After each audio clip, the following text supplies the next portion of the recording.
in the last unit, we dealt with situations where the velocity was constant with time.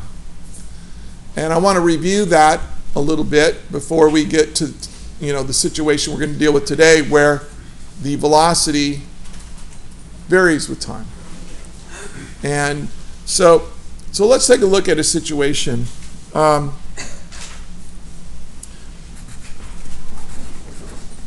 A physics teacher walks with a velocity of 2 meters per second. Okay?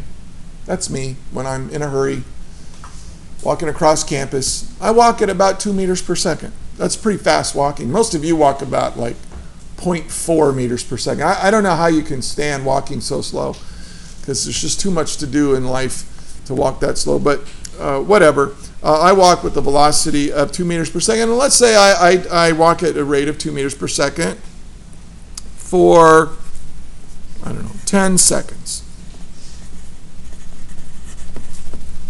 Okay, so let's take a look at this situation. Now, what we did in the last unit was this. Well, I can draw a graph of this, of velocity as time goes by.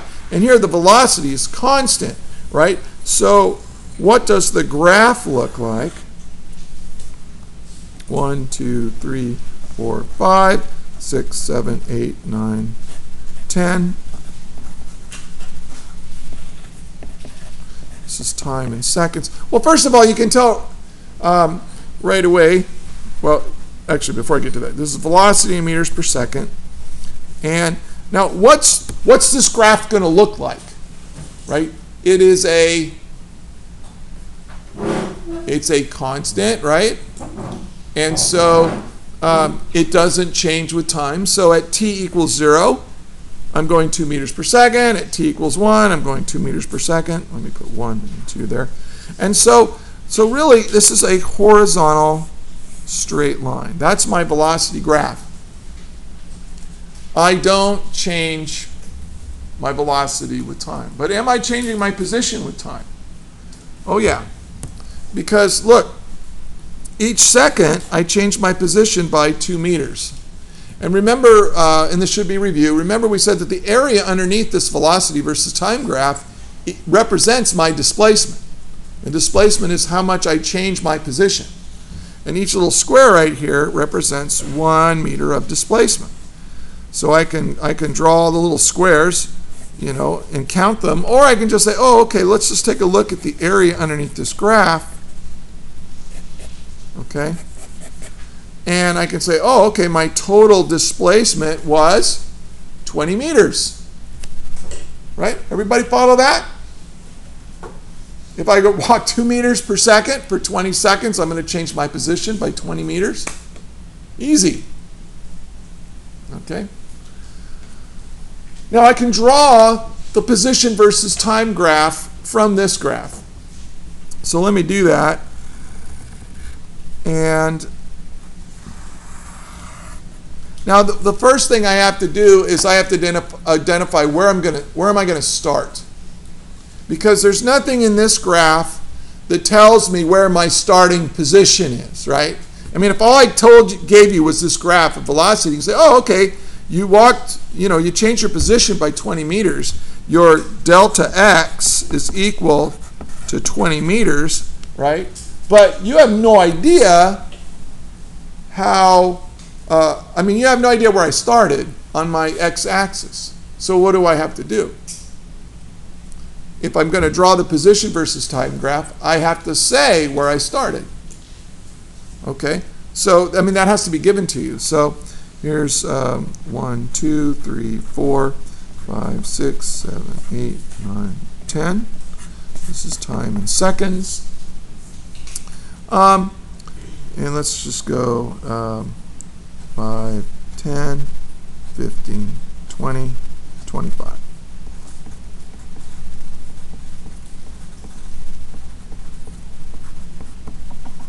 Now I'm just going to arbitrarily say, let's say my starting position was x equals 5 meters. Now, why am I doing that? Because I don't always want to start at the origin. I don't want you to think that your starting position is always at the origin. It's not. So 1, 2, 3, 4, 5, 6, 7, 8, 9, 10 seconds. So let's say my starting position is at 5. Now, at 1 second, where will my position be? After 1 second. Well, after 1 second, I walked 2 additional meters, didn't I? 1, 2. So if I started at 5 at 1 second, where am I going to be at? 7 meters. That's right. And then at 2 seconds, I'm going to add, look at this graph, I'm going to add 2 more meters to that. So 1, 2 more meters. And 7 plus 2 is 9. And then 9 plus 2 is 11. Now, do I have to do this for every second? No, because look, this makes a straight line. And so I can cheat a little bit and say, hey, look, come on. At 10 seconds, you're going to be at, well, if you start at 5, your displacement is 20 meters, so your final position will be 25 meters. Like right here. So this is going to be a straight line like this. That's going to be my position versus time graph. If my starting position, this is assuming that x naught equals 5 meters. That means my starting position is at 5 meters. So here's what I did. I took my velocity versus time graph, and by looking at the area underneath it, I created a position versus time graph. But what did I have to give you? A starting position. Because you can't, there's nothing in this graph that tells you where to start. Now what we just did here, as I've said before, this is called integration. When you take a velocity versus time graph, and by looking at the area underneath the graph, you can create a position versus time graph. That's called integrating. Now, you can do the opposite, or the inverse of integrating is differentiating. That is, what is the slope of this line? Well, the slope of this line is constant, and the slope of this line is 2.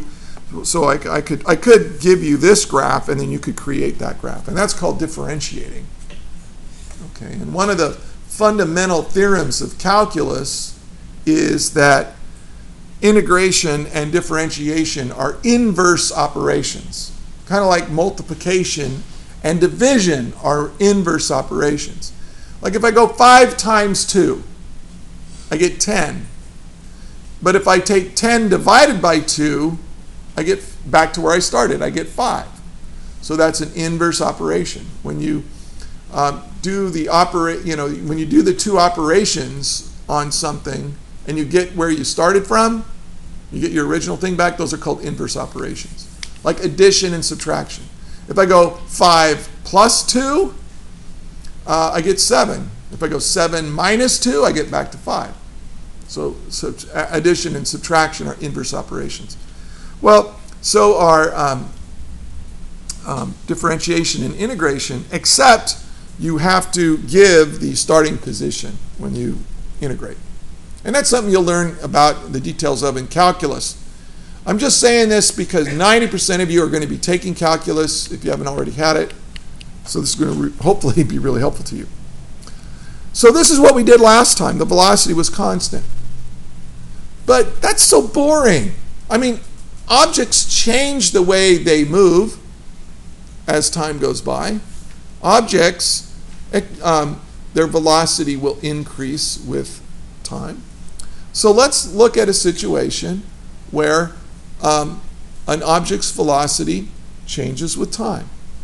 Let's say I've got a little, like a radar gun or something, and I'm going to measure time and velocity.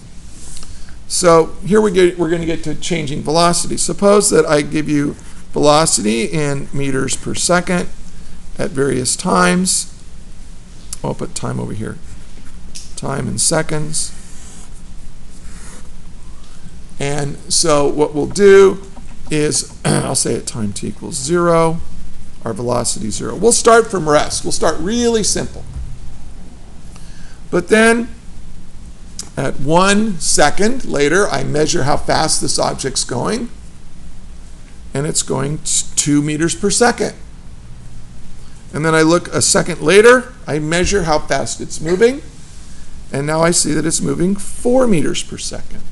And I look a second later, and I notice that it's moving with a velocity of 6 meters per second. And then a second later, 8 meters per second, and then finally a second later, it's moving with 10 meters per second. So I'm measuring the velocity at these instants in time, and I'm seeing, oh, the velocity is now changing at a steady rate. So now I can graph this. I'm going to graph this.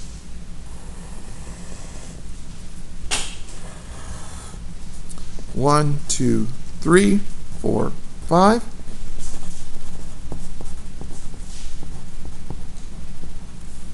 It's time in seconds. And this will be velocity in meters per second. And we'll go 1, 2, 3, 4, 5, 6, 7, 8, 9, 10. So 2, 4, 6, 8, 10. And now I'm just going to plot the velocity at time 0, velocity 0. At 1 second, it's 2. At 2 seconds, it's 4. At 3 seconds, it's 6. At 4 seconds, it's 8. And at 5 seconds, it's 10. And what we get is this nice straight line. As long as I make the dots big enough, it's a nice straight line. Okay. So now I can develop a mathematical model for velocity as a function of time. And that mathematical model is the mathematical model of a straight line. And let's use the crutch equation. We all know y equals mx plus b, right? But in this case, what is my vertical axis? It's velocity. Good. Now, what is the slope of this line? Well, let's pick 2 points and make a little slope triangle. I'll just go from here to here. You can pick any 2 points you want on the line. I don't care. How much time between 1 and 3 seconds? What's my delta t? 2 seconds. And I went from, well, this was 2 meters per second, and this is 6 meters per second. So what's my delta v? How much did I increase my velocity in these 2 seconds? 4. Because I went 6 meters per second minus 2 meters per second. This is my final velocity minus my initial velocity gives me a delta v of 4 meters per second. So, what is the slope of this? 4 meters per second divided by 2 seconds. 2. Now, be very careful. It's very tempting. Let me just actually show it right here. Right, the m represents the slope. It's the rise over the run, which is delta v over delta t. Does that make sense? The rise over the run. And so we said picking our little slope triangle here gives us 4 meters per second divided by 2 seconds. So 4 divided by 2 is 2. That's right. But let's take a look at this. Do the seconds here cancel out? Be very careful here. No, they don't.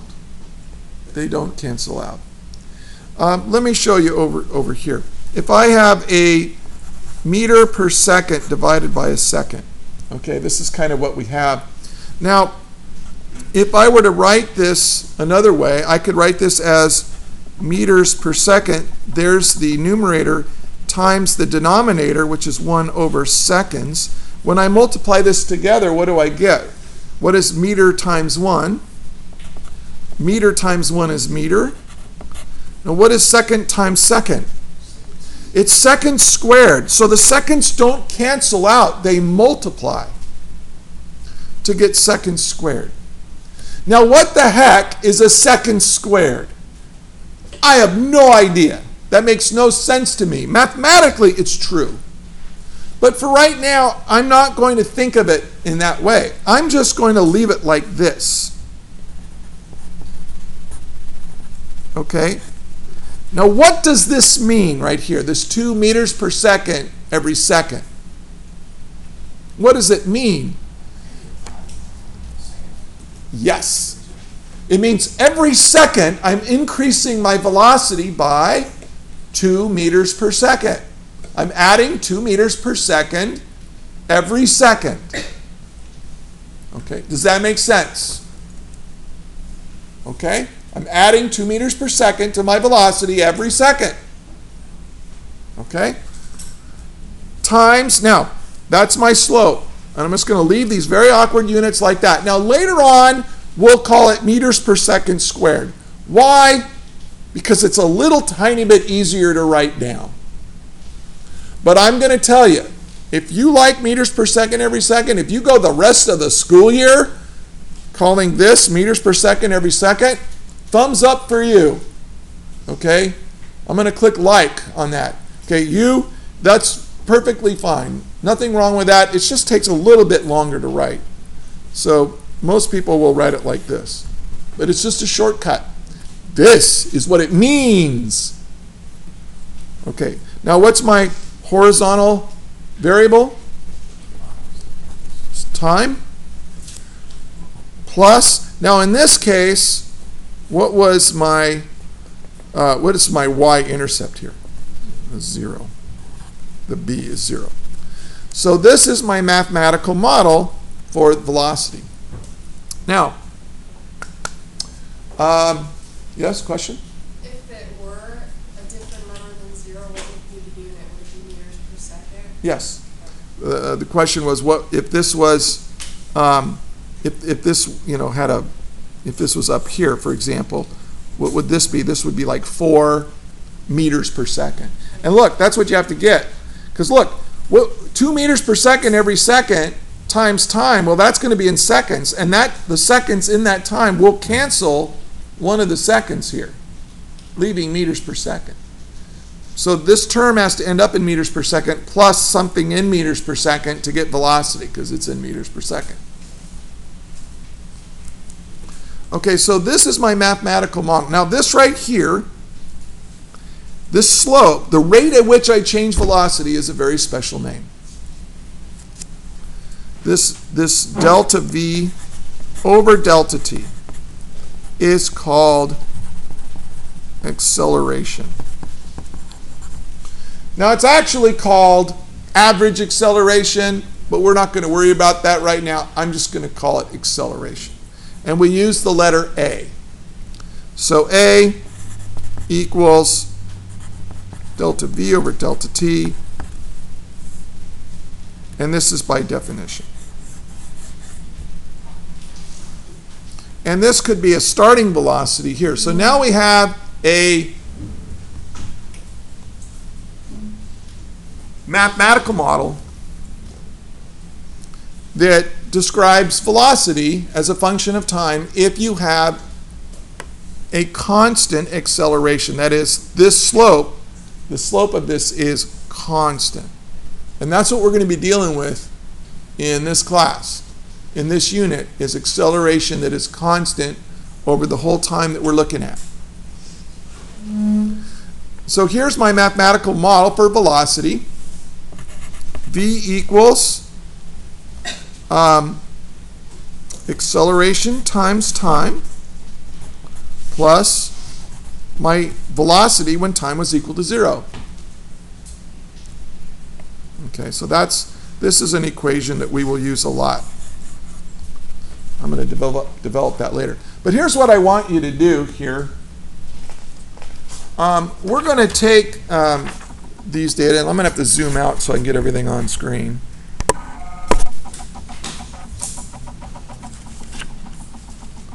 What I want to do now is draw a, well, I'll tell you what,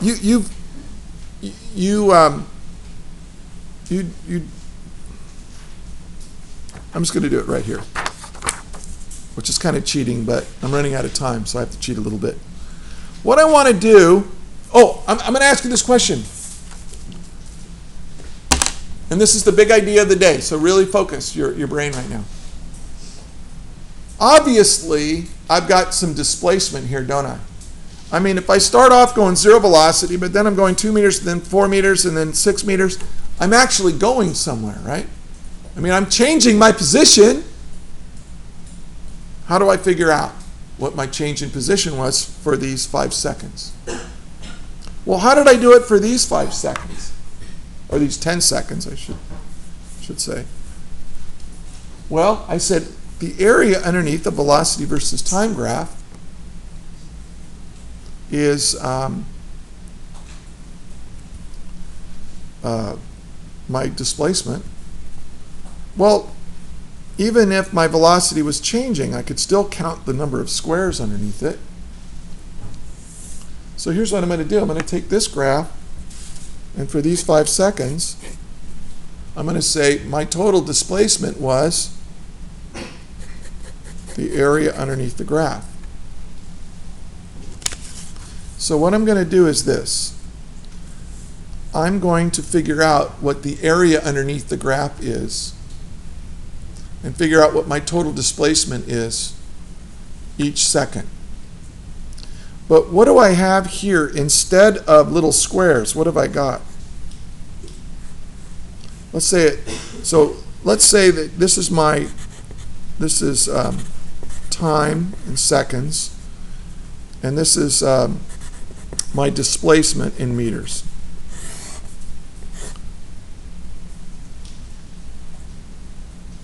Well, at time t equals 0, what's my displacement going to be? If no time has gone by, how far have I gone? I haven't gone anywhere. But at 1 second, how far have I gone? Well, that can be represented by the area underneath this graph. And what is the area of a triangle? Okay, 1/2 the base times the height, right? So what is my triangle here? What's the base? 1 what? 1 second times the height. What's the height? 2 what? 2 meters per second divided by 2. So what's 1 times 2 divided by 2? It's pretty easy. It's 1.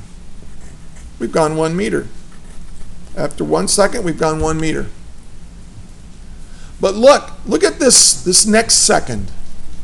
Do you see that I'm already moving, and now I'm going to be moving even faster. So at 2 seconds, what's my total displacement going to be? Well, do you see that my triangle is bigger? What's the base? Here's my new triangle. It's 2. 2 times what? What's the height? 4. What's 2 times 4? 8. What's 8 divided by 2? Because it's a triangle. 4. I've gone 4 meters. Can you figure out what it's going to be? 3, 4, and 5? Try to do it right now ahead of me. What is the total displacement going to be at 3 seconds? Try to figure it out on your own.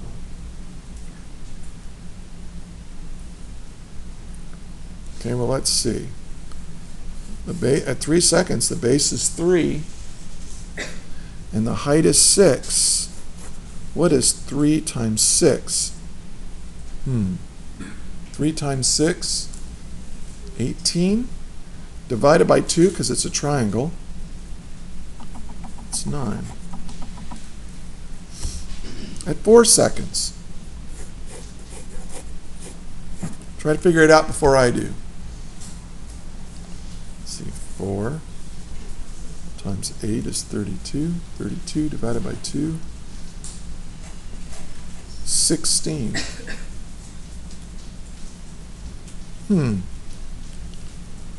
5 times 10 is 50. Divided by 2 is... What do you notice about these? Yeah, they're the perfect squares.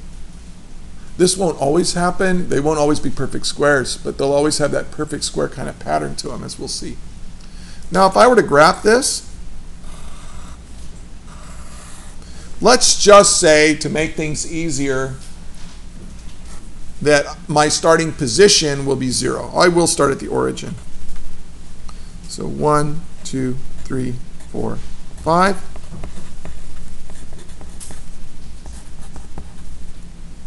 And we'll go 5, 10, 15, 20, 25. This will be my position in meters. Let's say x sub 0 equals 0. So that means that my displacement will be from 0.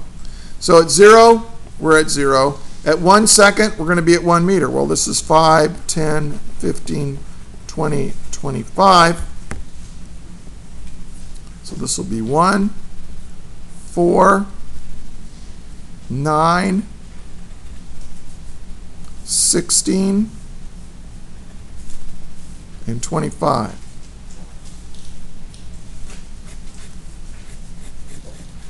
What does that look like to you? What's that shape? That's a parabola.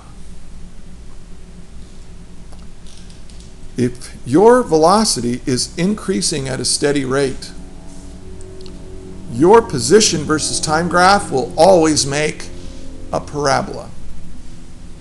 And that's something that we're going to study quite a bit here in the next 2 to 3 weeks. So here is the assignment. I will hand it out in a minute, but I'm going to put it on the video.